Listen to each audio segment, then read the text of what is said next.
大家好啊，歡迎大家收聽維拉頻道啊。今日就會同大家講下週中歐聯嘅賽事八強。咁啊，維拉將會作客呢個巴黎聖日耳門嘅，係啦。咁亦都今集啦，會同大家講下兩隊嘅近況啦，跟住就預計嘅維拉嘅出場陣容啦，同埋我會點睇呢場波嘅。好，事不宜遲啦，首先我哋睇下呢外界點睇呢八隊波，邊隊波係最有機會爭冠呢？咁啊，當然啦，巴塞隆拿呢係個冠軍個 percentage 咧係最高噶啦，咁啊23.1%嘅。至於巴黎聖日耳門已經係位列第二噶啦，已經係有19.3% 有機會攞冠軍嘅。至於維拉就排第七啦，得3.7% 嘅啫。至於入到呢個 semi-final 即係入到四強啦，PSG 咧高達呢個71.3%，至於維拉得28.7% 可以入到四強，即係預計。咁所以嚟講，外界都會係一致睇好巴黎聖日耳門咧係可以掃走維拉噶啦。咁其實呢個情況我都覺得好正常嘅，咁始終人哋都係豪門，而我哋真係話晒都係歐聯嘅新手啦，今屆即係重返呢個最高級別嘅歐洲賽啦，咁所以我覺得其實已經嚟到入到嚟八強，其實可能已經係超額完成㗎啦。咁當然啦，咁我都想球隊可以再進一步入到四強啦，咁啊睇下球員到時嘅發揮如何啦，係啦，咁就講翻睇下巴黎聖日耳門咧，咁就上週聯賽啦，咁就佢哋喺主場就1-0贏咗昂熱嘅。咁啊賽後就有74分啦，咁啊而家領先緊第二位摩納哥咧，已經有24分㗎啦。佢哋已經提早咧攞咗冠軍㗎啦，所以其實都冇乜後顧之憂㗎啦，係啦。同埋佢哋嗰場波其實咧，佢哋都收起部分咗個主力㗎啦。丹比利冇出啦，巴古拿冇出啦，亦都嗰場波靠住年輕嘅翼鋒啦、道爾啦，咁啊接應一個基化史基尼亞嘅傳送啦，咁啊一戰定江山攞到埋呢3分嘅。咁所以其實佢哋都養精蓄銳呢場波㗎，咁就再加上主場啦，咁所以大家睇好佢哋都好正常㗎。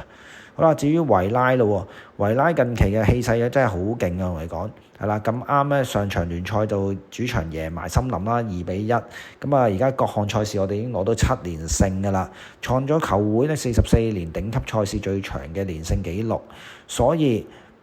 氣勢方面咧，其實維拉都唔錯㗎。咁所以其實我都覺得呢場波有機會可能偷到雞守到鑊嘅。咁當然啦，要真係睇球場嘅球員嘅臨場發揮啦。係啊，咁啊睇下會唔會有甩漏啦。係啊，呢個都好緊要啦。咁就睇下到時嗰場波會如何啦。咁啊睇翻啦，其實巴黎聖日耳門啦，今屆歐聯改咗制之後嘅分組賽啦，你可以話其實佢哋初頭表現係真係麻麻地嘅啫。第一場波咧，佢哋贏基羅納咧都係贏1-0嘅啫，嗰場波仲要係差唔多好似補時階段先可以贏到嘅啫。之後其實佢哋成績咧真係好差，輸俾阿仙奴和 PSV， 跟住再輸俾馬體會同拜仁。係啦，咁啊之後好彩啦，佢哋喺臨尾嗰度咧，咁啊連贏翻3場啦，先攞翻個出線呢個附加賽嘅資格嘅啫。咁喺附加賽嗰度咧更加犀利啦，真係好似越嚟越上力啊！最尾又贏咗貝斯迪啊，咁啊贏咗10-0嘅兩回合，即係掃走咗貝斯迪。係啦，咁啊跟住再喺16強咧就淘汰埋大熱門啦，利物浦啦，仲要嗰兩回合咧，其實踢落去咧，完全係壓住利物浦嚟打嘅，所以佢其實佢哋晉級咧真係實至名歸嘅，係啦，咁就難就難打㗎啦，咁啊呢場波，所以咧就睇下維拉點樣應對啦，艾馬利即係重返翻巴黎度，係啦，咁我都相信佢應該會做足功課啦，咁始終話晒都係曾經教過PSG， 咁我諗佢都希望喺度散翻靚自己個招牌嘅，係啦。咁啊預計維拉呢場波咧，咁我就覺得正選陣容咧點都一定會係馬天尼斯首籠噶啦，唔使諗啊，係啦。咁啊兩集咧唔使諗啦，我一定會揀卡殊同埋甸尼噶啦，係啦。雖然但係我唔知道咧，艾馬利會唔會咧將江沙打右閘啊？你都知艾馬利最中意咧就將江沙擺右閘，跟住再擺翻2個中堅落去，係啦。咁但係我覺得如果你要克制翻巴黎聖日耳門嘅速度咧，咁我覺得你擺翻個傳統嘅右閘會好少少啦，係啦。因為始終江沙速度真係同拍上Cash 嚟講真係差好遠啊。同埋江沙有一個弱點咧，就係佢俾真係比較中堅化，佢好中意 hold 住個波，跟住搏對手犯規嘅。呢樣嘢其實好危險嘅，因為如果球證覺得嗰個係冇犯規嘅話咧，隨時唔吹罰嘅話咧，隨時咧就會俾對手打反擊。PSG 最快最犀利咧就係打反擊嘅，所以咧我覺得如果你將有呢個毛病嘅話咧，咁就好大嘅危機啊！如果呢場波，咁我覺得就擺翻卡殊會好少少啦。同埋卡殊有一個優點咧，佢就會係比較可能放啲波咧就會直接啲嘅，係啦，會好過干沙嘅。干沙就中意可能拖慢咗個節奏啦，又或者中意喺後邊做一個猜傳，而唔會咧貿貿然將個波運上去，即係大腳嘅。咁其實卡殊呢排咧，大家都見到佢交啲波其實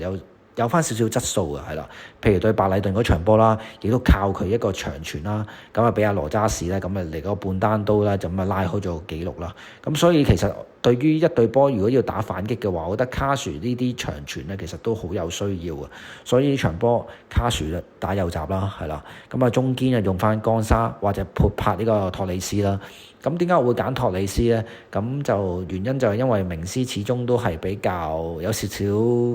甩漏啊，係啊。咁我覺得呢啲重要嘅賽事可能擺翻個穩陣少少嘅中堅，同埋喺後邊可以加到啲靚波嘅中堅嘅話嘅，我覺得會好少少喺後邊 build up 嘅話。咁所以托里斯係我嘅不二之選啦。左閘就唔使諗噶啦，咁一定會係甸尼會首選過馬神嘅。始終馬神真係雖然上一場聯賽佢馬神真係我覺得係 MVP 啊，係啦，但係始終佢都係比較防守差少少啦。咁可能擺翻個防守好少少嘅甸尼喺度嘅話咧，咁就可能克制翻基法士基尼克係啦，咁啊睇下可唔可以做好啲嘅防守咯。防中方面啊，咁啊唔使諗啦，卡馬拉再拍呢個泰尼文斯啦，係啦，卡馬拉而家係球隊嘅重要嘅棋子，我覺得係啦，因為佢嘅攔截力係最好嘅喺隊中入邊，咁亦都破壞亦都係好好，咁所以佢打返呢個位就應該都係正確㗎啦，係啦，咁前邊嗰三個就應該羅渣士啦、阿申斯奧啦、麥堅啦，再配合埋華舒福嘅，咁預計個陣容我覺得應該都會係打4-5-1㗎啦，麥堅就應該會係推前打個假9啦，係啦，咁就長時間都應該會縮後㗎啦，應該我諗成場波嘅個概況嘅話，其實都應該會類似翻巴黎聖日耳門啦，喺呢個16強對利物浦嗰場波咁啦，佢哋會做主導啦。嗰場波其實咧，巴黎聖日耳門咧佔個控球率都去高達呢個71%嘅，至於利記咧得29% 嘅啫，同埋嗰場波利記只係得2次射門咋，認真誇張。咁我預計嗰場波維拉應該都會同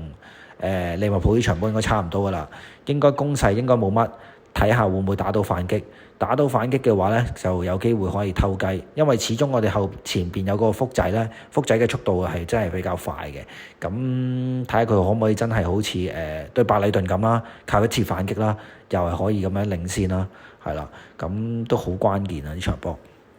咁我個人就希望就維拉可以偷到雞啦，真心。我目標其實就希望可以守和到巴黎聖日耳門嘅。始終今屆咧維拉其實喺歐聯入邊咧嘅賽事入邊啦，咁其實個防線其實都